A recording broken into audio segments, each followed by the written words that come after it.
आप सारे दोस्तों को, स्पेशली सहाफ़ियों को शायद इल्म है, अगर नहीं है भी तो भी नहीं भी तो मैं एक बात आपको थोड़ा शेयर करना चाहता हूँ कि इलेक्शन 8 तारीख को जब ख़त्म हुआ तो शाम 7:30 बजे मैं सबसे पहले वहाँ जहाँ पे ये रिज़ल्ट इकट्ठा हो रहा था डिग्री का वुमेन कॉलेज में, राना खलील साहब और हमारे दीगर वकला और कैंडिडेट्स की शक्ल में हम मौजूद थे।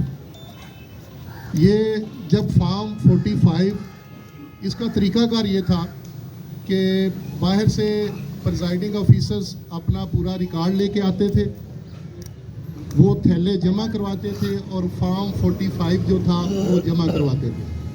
उन्होंने आगे 5 काउंटर बनाए हुए थे जहाँ पे वो जमा करते थे। जब वो जमा करते थे उसकी एक सादे पेपर पे तफसील लिखी जाती थी, लिखते जाते थे। अब जो असल में मामला था वो ये था कि ये हर फॉर्म 45 बजरिया computer direct election commission of Pakistan को सेंड किए जा रहे थे। उस पहले मरहले के बाद दूसरा मरहला ये आया कि कंप्यूटर पे वो उसको डालते जाते थे, आगे वो सबमिट होता जाता था। रात से लेके अगले दिन तक आप जानते हैं कि वो हम तो रहे ही अंदर, क्या क्या वो तमाशे करते रहे, कभी लिंक डाउन हो गया, कभी लिंक बंद हो गया, तो ऐसे करते रहे। मैं बात को मुख्तसर करते हुए कि सुबह जब ये रिज़ल्ट इन्होंने डिक्लेयर किया है उससे 1 घंटा पहले हम चूँकि वहाँ अंदर थे, कंप्यूटर के ऊपर हर फॉर्म 45 हमारी निगरानी में उसमें एंटर किया जा रहा था। टोटल 203 पोलिंग स्टेशन थे, सिर्फ 3 जब फॉर्म 45 रहते थे तो PP 35 में चौधरी मोहम्मद यूसुफ की लीड उस वक्त 8,354 वोट थी। मैं बात को रिपीट कर रहा हूँ कि सिर्फ 345 फॉर्म बकाया थे और जो उस अलावा इसके एंटर किए जा चुके थे उस वक्त 8,354 वोट की उनकी लीड बन रही थी। उस वक्त उन्होंने फिर हमें कहा कि जी सिस्टम अब बंद हो गया है। तो ये इनके पास एक दूसरा तरीका ये था कि अगर तो वो सारे सबमिट करते तो ऑटोमेटिकली फॉर्म 47 जो था वो निकल आना था।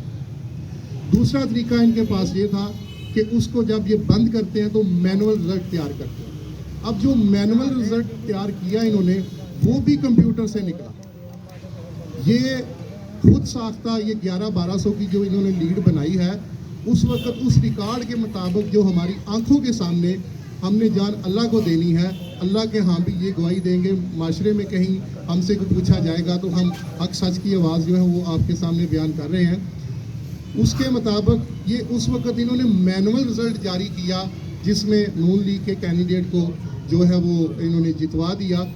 तो आज एक ताज़ा तरीन ख़बर ये है कि कमिश्नर रावलपिंडी लियाकत चट्ठा साहब ने अपने ओहदे से इस्तीफ़ा दे दिया है। वजह उन्होंने ये बयान की है कि पिंडी डिवीज़न के हर हलके को 50,000 से जो PTI के कैंडिडेट्स जीते हुए थे उनको हरवाया गया है, तो मैं इन हालात में ऐसा काम नहीं कर सकता। तो वज़ीराबाद के तमाम लोग जानते हैं कि वहाँ पे यहाँ से नून लीग के जीतने वाले जो कैंडिडेट खुद साख्ता जीतने वाले, उनके बेटे वहाँ पे डिप्टी कमिश्नर थे जिन्होंने जो 6 सीट्स पे धांधली करके वहाँ पे जितवाया, उसके बदले में अपने वालिद को यहाँ जितवाने के लिए। बाकी राना खलील साहब हमारी बार के प्रेसिडेंट है, वो आपसे